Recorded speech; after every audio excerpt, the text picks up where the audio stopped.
Hello guys, good evening and welcome to Accurate Pips.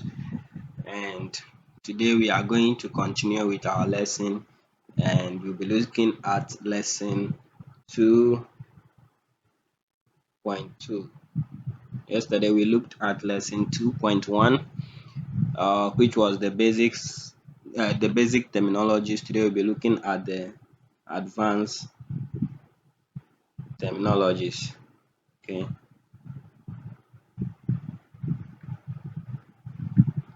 So today we'll be looking at advanced terminologies. All right. I don't want to waste too much time. If this is your first time here on the channel, subscribe. Follow us on all our social media platforms: Facebook, TikTok, Twitter. Yeah. So those are the social media platforms that we are located in. Telegram. You can also get in touch with me on WhatsApp. So do well, reach out, and then any question you have, I'll answer you.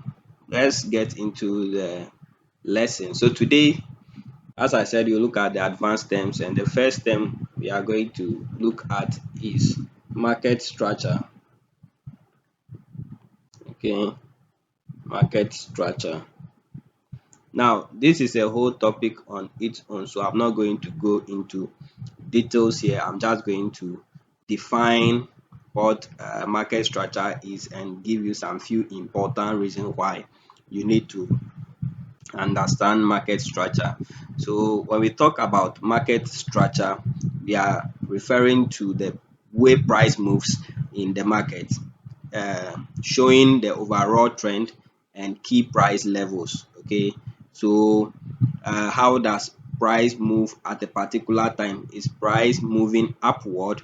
For instance, let's say price is doing this, it means price is moving upward, or is price moving downward? If price is doing this, it means price is moving downward. Or thirdly, is price moving in a sideways direction between two parallel lines, okay, which is the resistance and the support level? Is price moving between the two, or what is price doing? Is price breaking highs and respecting lows, or is price breaking lows and respecting highs? All right, so market structure allows us to what? To determine the movements in the market. All right, that is what market structure does. So what is the overall importance of market structure in trading? One is it helps us to determine entry and exit points, in the market, and it gives us guidelines on how to set our stop loss and our take profit orders. Okay, so these are the two things that market structure helps us to do. Then the third thing is it helps us to confirm the direction of the market. Direction of the market. All right, whether market is trending up, trending down, or sideways, just like I said uh, some few minutes ago. All right, so that is the first thing that we are looking at. Now, the next thing we will look at is break of structure. Okay, we look at break of structure. Some people say break of market structure. Some people say break of structure. So sometimes you see people represent it as BOS or BMS. BMS is break of market structure, BOS is break of structure. It's all talking about what? The same thing. Now, what does break of structure help us with? It's in trading, break of structure refers to a significant what? Price movement that breaks a key level in the market structure, signaling that a potential trend shift or continuation is happening. Okay, so for instance, let's say market is moving upward, making highs and lows. Okay, then begin to make lows and lower highs and then lower lows. Now, anytime we are going up, all right, if the market is in an upward movement, we will go deeper into this in the intermediate and the advanced. So if market is going upward and market breaks this level, okay, we call it boss, break of structure, or BMS, break of market structure. So anytime market breaks these levels, it is means that what, a boss has what happened. Now, there is what happened here, there is another term for it, we will come there. But once this happen, for now, let's just call it boss. All right. Okay, anytime we are breaking, if the market is going down and we are breaking the lows, it is boss. Okay. All right. Now, what is the importance of break of structure? Okay. What is the importance of the break of what? Structure. Now, break of structure helps us to know whether there is a trend reversal or, okay, so BOS one allow us to determine whether trend reversal is happening or continuation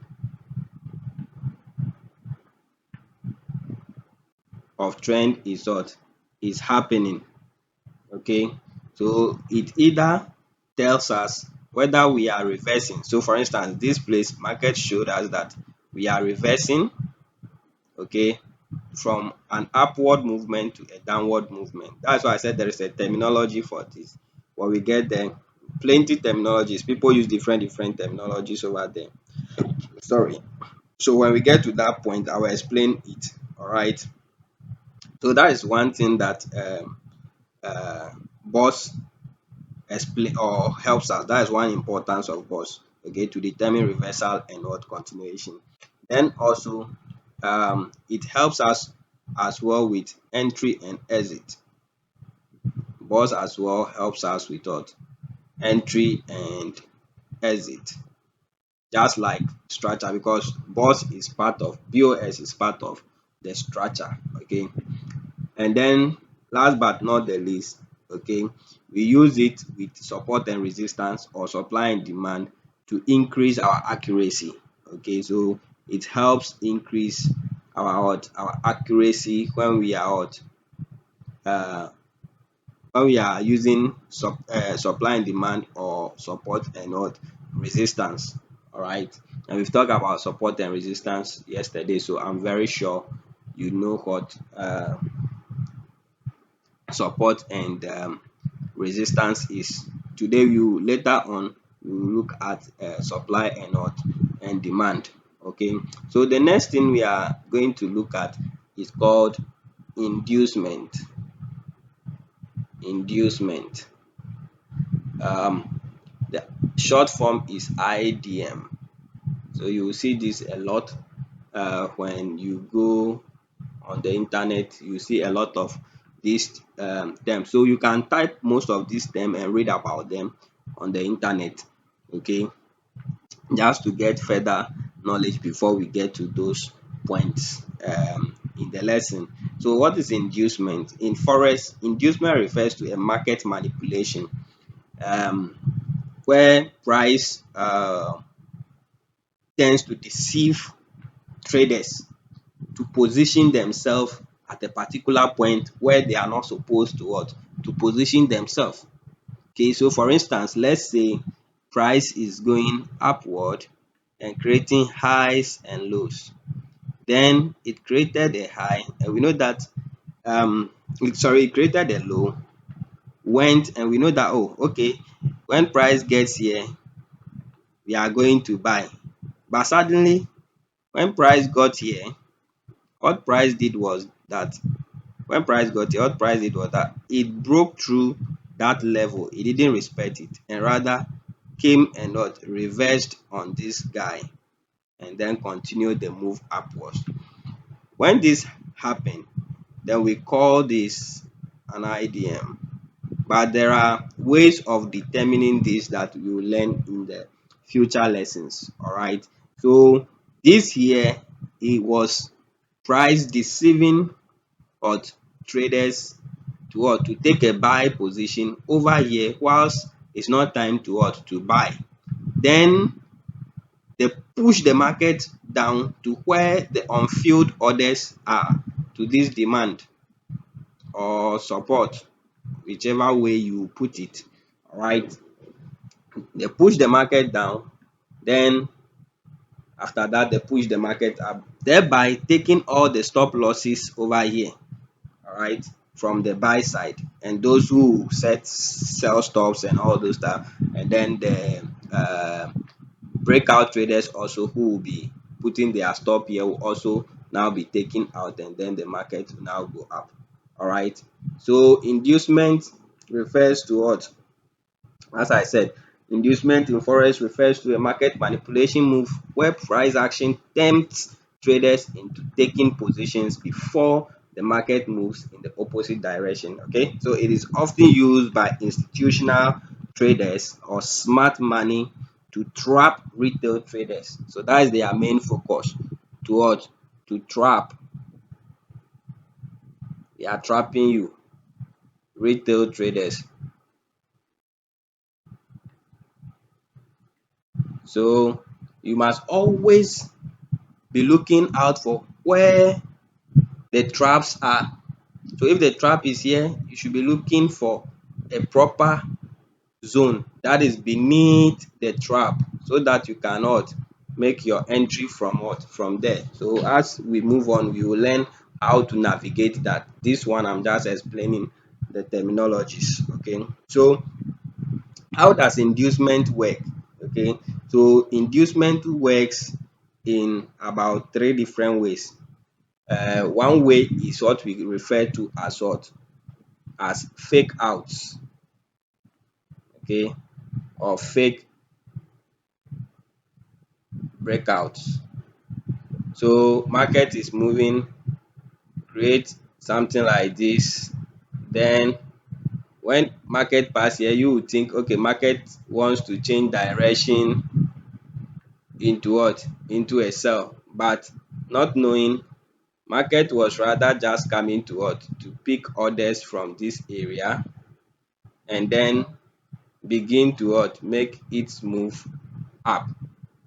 Okay, so this move here is a fake what, breakout that will deceive the breakout traders.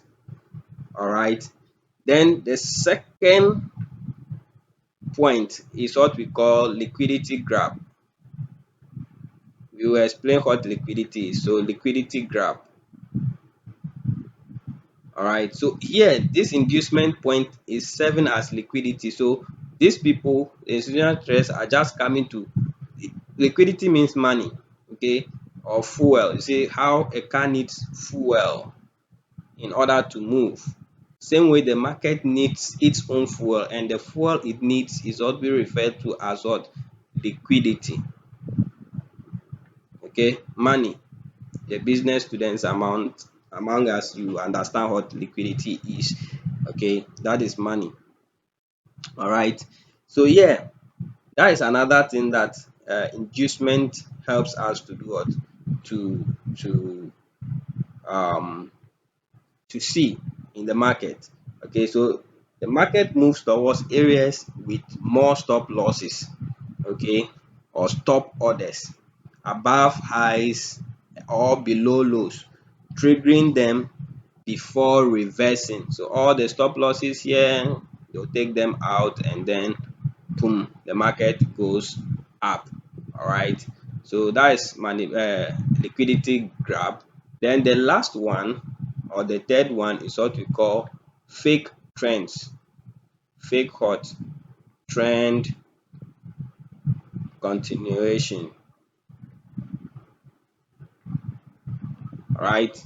Fake trend continuation. Here you see that a small pullback may make traders enter thinking the trend wants to continue, okay, but then the price reverses instead. So you see that price will behave something like this. Okay, and then everybody thinks, oh, we are we have created a boss, so we are about to go down, then go up, continue, then price will just do this, grab all the stop losses down here, retest that level, and then we continue on downwards. You get the point? So yeah, fake trends as well. um let's go to the next item. Okay, so I think I've made all the points, or I can still recap for you people quickly. Okay, for the how do we call it, for the inducement. Okay, the importance, it helps us to what, to avoid getting trapped in what, liquidity grabs. Also, it confirms better entry points by waiting for proper confirmation before we enter the market. And thirdly, smart money concept uh allows us to what, to understand institutional moves. So that is why this course we are going to be talking much about SMC. Okay, all right. So now let's look at the next thing, which is very important, that I call key levels. Key levels. Okay, people also refer to it as what, POIs. POIs. That is point of interest. Okay, point of interest. Now, in trading, one thing you have to take very, very serious or be critical about aside market structure is key levels, especially on the higher time frames. Okay, now we'll learn about time frame and all those stuffs. Okay, we'll learn about them, what time frames are, and so on and so forth. Okay, and then we get to understand how they affect um price movement. Okay, so you'll be looking at the daily time frame, the monthly time frame, the weekly time frame, the 4 hour, the 1 hour, the 12 hour, the the 30 minute, 5 minute, 1 minute, 1 second, and so on and so forth. Okay, we have them a lot of them. Okay, all time frames work with Forex. Okay, how do we apply them? How do we use them to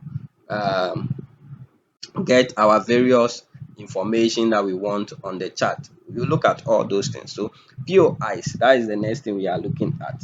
We are looking at what, POIs. Okay, now when we talk about uh, key levels or POIs, we are talking about significant price levels. Okay, significant or significant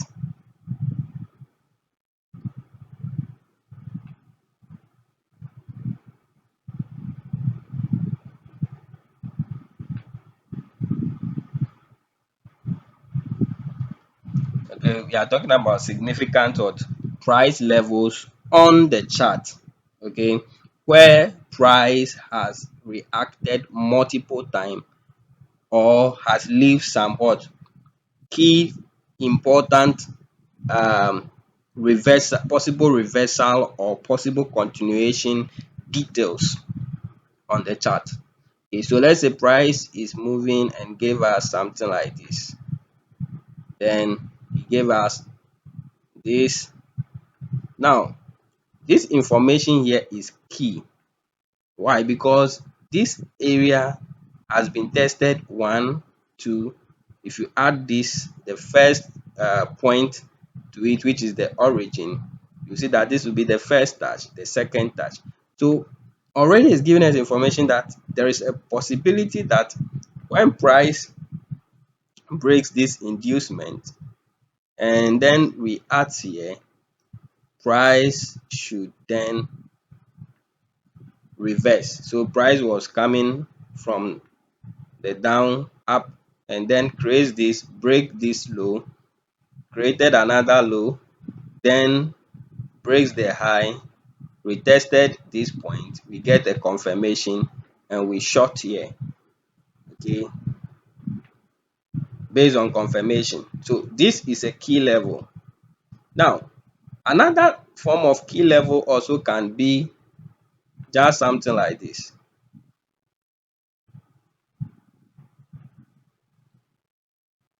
Okay, just something like this, creating the highest point here, leaving inducement, creating some what is the name, levels also here, all being forms of liquidity or points of reversal. Sometimes the key level can be transferred from here to here.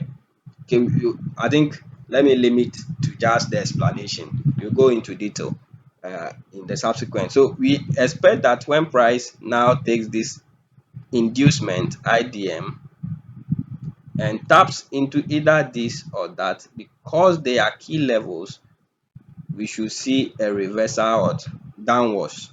Okay, that is what we are expecting. All right, I hope you guys are getting the point. That's what we are expecting. Now, key levels come in different ways. We have the support and resistance, we have the supply and demand, we have previous days highs or lows, we have previous weeks highs or lows, we have previous highs or lows. You come to understand these things, just hear them for now, and you can also make research on them as you are hearing. So that's why I need to be jotting down notes. Okay, then we have um um double tops and bottoms. You have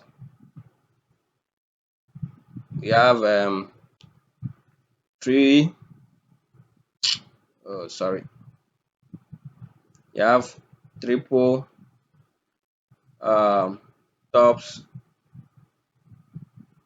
and bottoms. All right, so all these are what are key levels. We have many of them. We have the order blocks. Okay, we have the breaker blocks. We have the rejection blocks. We have the mitigation blocks. A lot of them. Okay, the IFC. Okay, we have a lot and a lot of them, though we'll be concentrating on few, so that you don't learn too many things. We concentrate on few ones that have high um uh, occurring rate in the market, like the order blocks and so on and so forth. We'll be going into those details in the subsequent lessons. All right, so yeah, um what is the importance of the key levels, okay, or why do they matter?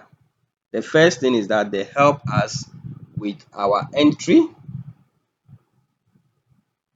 and what, exit. So key levels tell you where market is coming from and where market is going. Okay, then they help us with our what, stop loss and our what, take profit. They also what, improve the accuracy of us making proper decision when we combine them with what, candlesticks and trend lines and other um, liquidity forms in the market. All right, so that brings us to the next uh, the next point, which is order blocks. What are order blocks?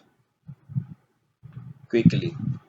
So when we talk about order blocks, or simply put, OBs, okay, order block is a price zone where institutional traders, banks, when I say institutional traders, I mean banks, hedge funds, and so on, have placed large buy and what?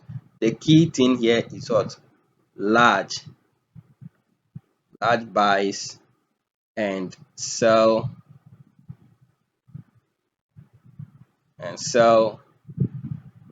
orders, okay, in the market. Now, because they put large sums of what? Buy and sell orders in those areas, they cause what we call a strong price movement, okay, a very sharp price movement at these points, or at those areas, or at those zones. Now, these areas act as key supply and demand zones where price is likely to react in the future. So you have something like this, okay. So let's say um market is doing something like this, then we see sharp movement like this.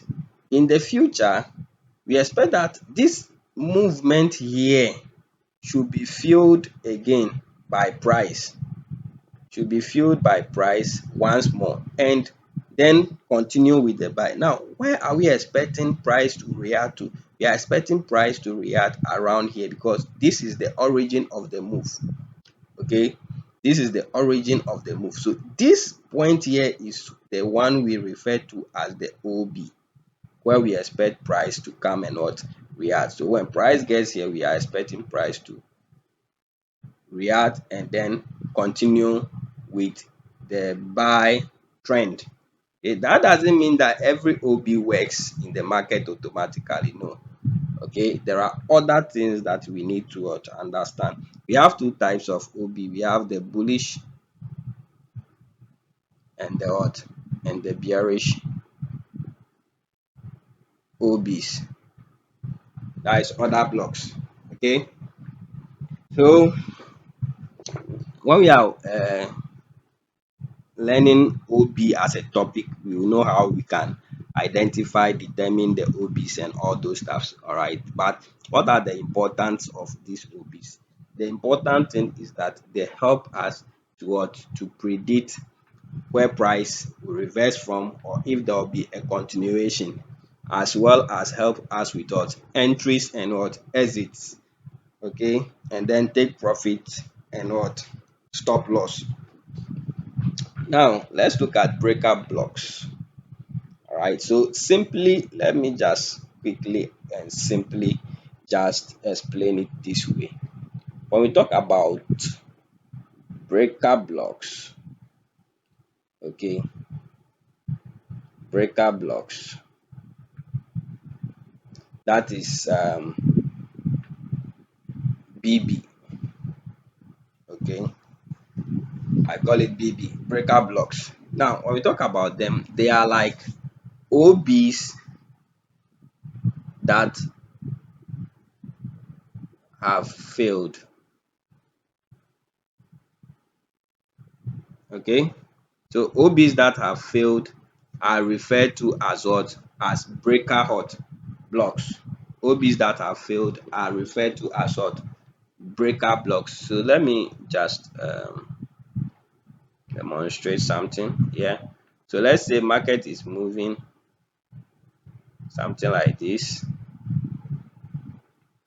creates this order block level, and then when price returns back into this area, we expect price to go back up. But instead of price going back up, what price does instead is, sorry, what price does instead when it gets to the zone is that it reacts a little bit, then breaks through, create an inducement, push back rather into this area, then continue downwards. Now, when this happened, the zone that caused this reversal down was supposed to rather be an OB here, order block, but it has done something we call flip. It has flipped from an OB to a breaker. Okay, so we can refer to it as a flip zone. So sometimes you hear me use the word flip zone. So if I say flip zone, I'm still referring to a breaker block. So just keep that. The importance is the same as that of an OB. All right. So I don't need to go into the importance of that again. And as well, we have two types, the bearish and the bullish. So keep that in your mind. Then the next one is rejection blocks. Okay, rejection. So rejection blocks are just other blocks with long wicks. Okay, long wicks. OBs with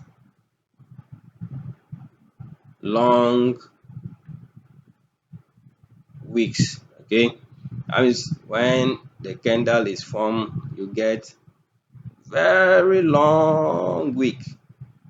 Okay, those are the types that we refer to as rejection blocks. I think when we begin to do the intermediate course, I will explain it further. All right, or I will explain. I'll show you the examples on the chart. Okay, so that is all about rejection. It also does the same thing order block and breaker block does. Then we have the next time you look at is what mitigation. Mitigation. All right. So what is mitigation? Mitigation in Forex refers to the process where institutions or smart money return to a previous price level to close or reduce their position before continuing in the desired direction. This usually happens in areas like the order block, breaker block, liquidity zones, rejection blocks, and so on and so forth. Okay, so let's say they are going, then they left this zone down, push up, then they'll now come back, they'll now start selling down to this zone. Now, all the positions that they've opened, they'll close some of them so that they will now what push their market and also place new positions to long. Okay, so when price comes back to this zone to tap in this zone before going up, that tap in here is what we refer to as mitigation. Mitigation. All right, so the tap in is what we refer to as what mitigation. Okay, so now let's look at the next thing. That's it, fair value gaps and imbalances. Fair value gaps or imbalances. Now, this is very important because this is the reason why market moves up and down. Okay, the main reason why price is always going up and down is because of fair value gaps and imbalances. Because at the end of the day, the price must not balance. We must have what? A balanced price. So anytime there is inefficiency or an imbalance anywhere on the chart, price or market needs to come back and balance out that imbalance or that inefficiency. So let's say, for instance, market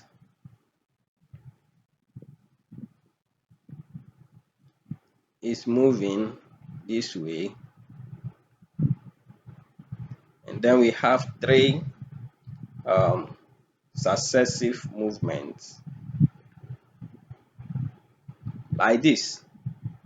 But between the lowest point of this candle and the highest point of this candle is this distance, all right, between the two.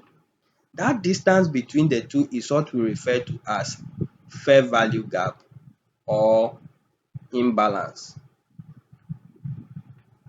okay, in the market. All right, some people call it inefficiency. Now, for market to be balanced, this is what must happen. We must have something like this, okay, when we have the three successive moves. Now, the wick of this guy and the wick of this guy must overlap. Okay, so if you can see, you see that this time there is no gap between this and this. So when this happen, we say this guy is what? Is balanced. Now, with this guy, because this area is not balanced, you see that market will now go push back till it balance out this level in the market before it continues its main direction. You get the point? Because at all time there has to be a balancing of any fair value gap or imbalance or inefficiency in the market. So this is one thing you have to keep. This is also another important topic you have to keep at the back of your mind. It's very, very important. So let's look at the next thing quickly. Okay, today I'm moving fast because I want to beat time, and the main thing is all these things I'm talking about will be going deep from intermediate going, so there is no need for me to waste a lot of time on it here. All right, so the next thing you talk about is liquidity, another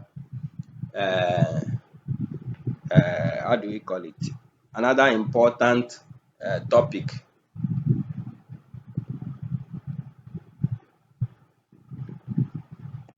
Another important topic. So when we talk about liquidity, liquidity refers to an asset.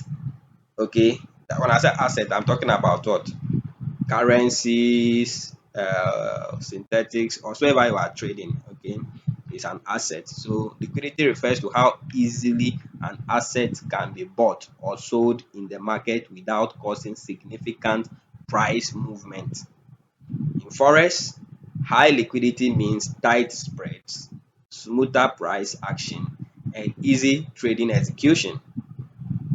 Meanwhile, low liquidity lead towards slippage and volatile price swings. You get to understand these things when we begin to study liquidity into detail. We have different types of liquidity. We have what we call market liquidity or transactional liquidity. Okay, let me list them. We have market liquidity,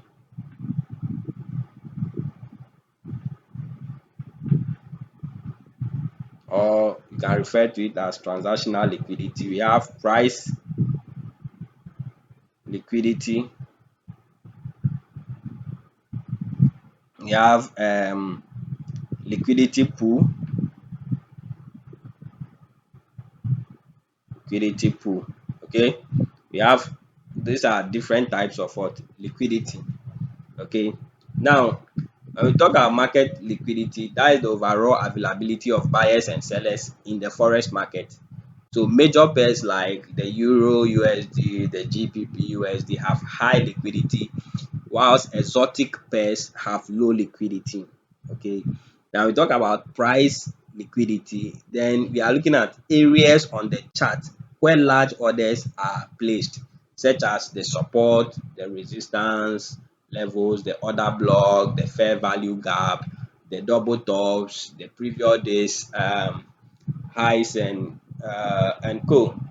Then we have liquidity pools. Now these are zones where stop losses or stop orders, pending orders, trap traders, position accumulators institutional targets uh, uh, areas. Let me put it that way. These are areas that they like to manipulate. So we refer to those areas as liquidity grabs. Sorry, that we refer to that process as what? Liquidity grab. Okay. So when we are looking at AMD, okay, accumulation, manipulation, and distribution, you understand this. All right. Okay. Sorry about that. You understand this. All right. Okay. Quickly, let's go to the next thing or the next item, and that is, sorry, momentum. Okay. Momentum. Momentum is very important because this refers to the strength and speed of price. Okay. When we talk about momentum, we are looking at one, strength, and two, speed of price. Okay, so we are looking at the strength and the speed of price. How sharp and how strong the price move in a particular hot direction. Okay, so this measures how quickly price is rising or falling, helping traders to determine whether a trend is strong or is weak. All right, so we have strong momentum, we have weak momentum, and we have what we call momentum shift, where price will change quickly, slow down, and then change direction from a particular trend. Okay, so when we are looking at structure, a change in movement in structure, you hear something like change in state of delivery and all those that, or change of character and all those stuff will come there. Okay, so yeah, momentum is very important. You should always know how price, how sharp price is what is moving. Okay, so I think we'll look at the last thing, because the rest of the things we'll be talking about them as a whole, okay, or as topics by themselves. So the last thing I want us to look at is supply and demand. Okay, supply and demand. Supply and demand. Now, this is very key. Everything on the chart is supply and demand. Okay, so when we talk about supply, we are talking about the selling pressure, simply put. And when we talk about demand, we are talking about the buying pressure. I just want to put it that way. So when you take supply zone, this is an area where institutional traders have placed large sell orders, leading to a downward movement. And when you take demand, this is an area where institutional traders have placed large buy orders, leading to an upward movement. So these are the explanation to a simple explanation to a supply and demand. I'll talk about it deeper as we move on in the lesson. Therefore, this brings us to the end of lesson 2 in general. We'll meet tomorrow for lesson 3. Guys, prepare as we move deeper now. We are done with the terminologies. We'll move to the next thing on the table of content, and don't forget to subscribe to the channel. Also, sign up with our recommended brokers. They are listed in the description of the video, and be part of the family. See you guys in the next lesson. Is bye from here.